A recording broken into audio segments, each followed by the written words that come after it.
So yung mga paps, so maglilinis pala tayo ng mini driving light. Yan po yung ilaw na sobrang dumi na din, sa tagal na din ginagamit. Yan, tinatanggal ko na din yung mga screw at yan po, sobrang kalawang na, at babaklasin po yan natin lahat.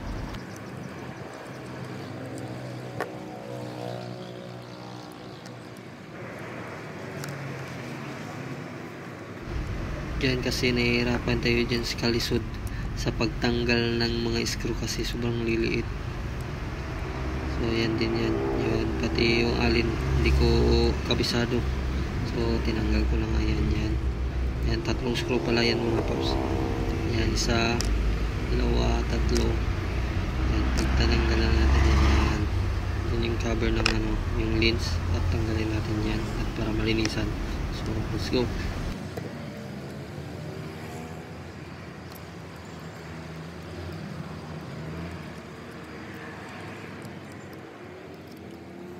Pati dyan pala sa likod din, mayroong mga screw dyan na mga maliliit din. Yan.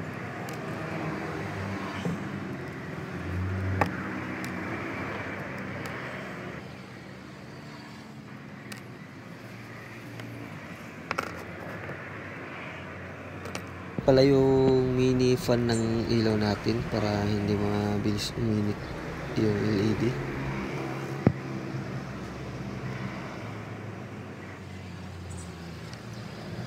Dandahan lang natin po yung fan para hindi masira. Binaklas ko na nga din yung ilaw nya dyan sa gilid. Yan, dandahan nyo lang ipupush palabas. Sasama yung fan at yung pinaka wire nya. Ayan, para malinisan din natin. Ito na pala lahat mga paps, nabaklas na din natin. So kailangan pala lang natin ng alin, pati yung brush at toothbrush, at yung pangpunas na malinis. So let's go. Magbrush na pala tayo dito mga paps. Yan, linisan ko na yung sa mga gilid niyan kasi sobrang dumi, maraming alikabok.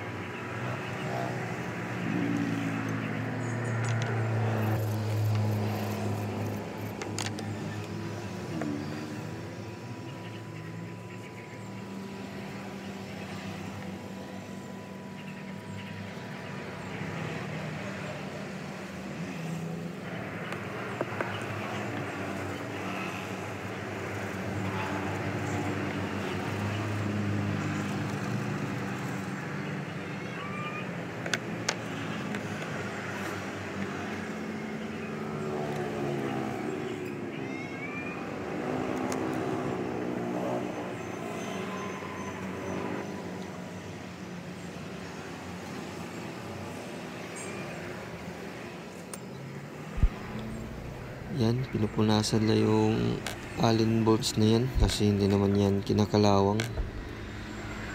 Punasan lang para kumintab.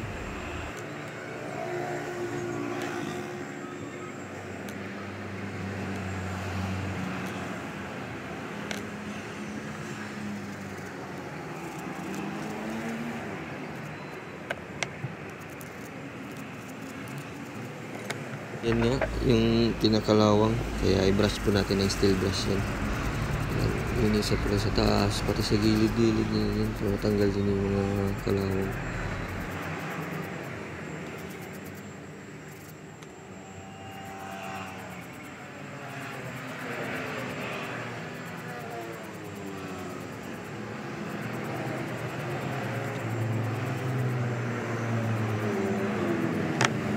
So yun na nga mga paps, pinunasan ko na nga yan para makita yung kintab. At so yun na nga bumalik na din sa kintab nya. Yan, bumalik na din.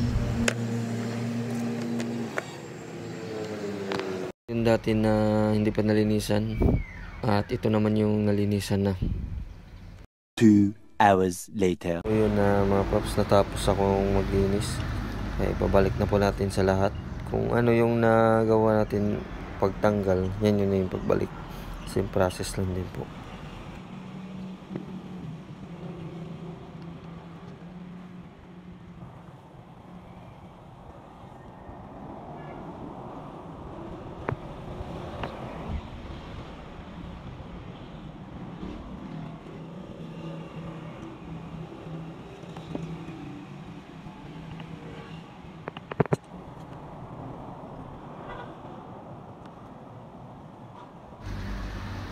So ayusin lang natin yung mini fan para hindi pa maipit po yung mga wire nito. At yung pag-ikot po niya dapat pong umikot at hindi po nakasagabal yung wire niya.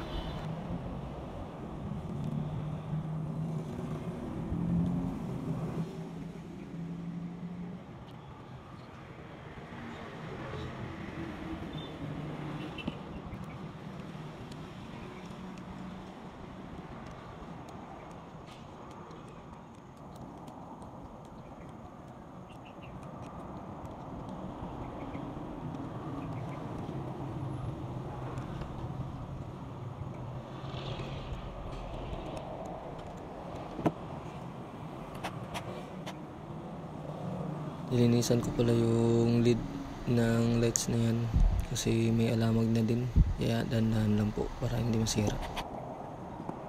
O din pala yung lens na yan para sobrang linaw din pag binuga na yung ilaw niya. Tinakpan ko na pala yan at dyan na tayo mag-i-screw. Dahan-dahan pala sa pag-screw para hindi masira yung thread niya dun sa loob ng metal.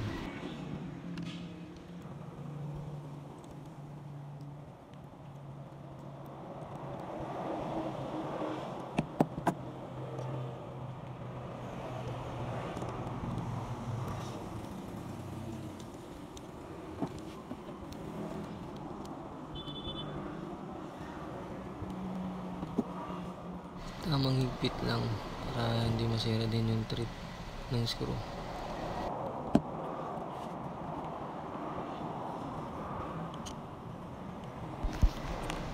Yun, nalaglag po yung screw. Sobrang liit pa naman.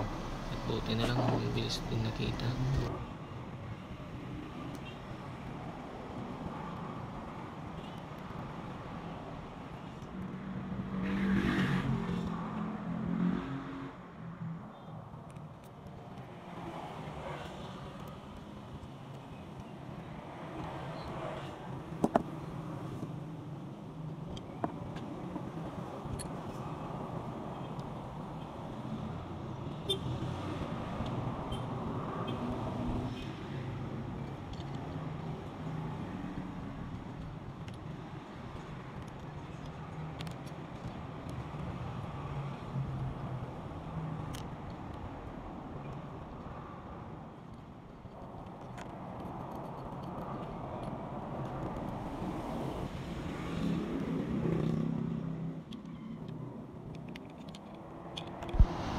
So yan na nga, nalinis na nga natin. Yung dalawa nalinis na din nga natin. So maganda at makintab na din ulit. Pala yung maliit na ilaw at yung malaki. Yung ginagamit ko yung malaki, yung TDD. Yan. Tignan nyo naman, oh. Sobrang angas. Kung nagustuhan mo naman yung video nito, pwede po kayo mag-subscribe and like. Thank you!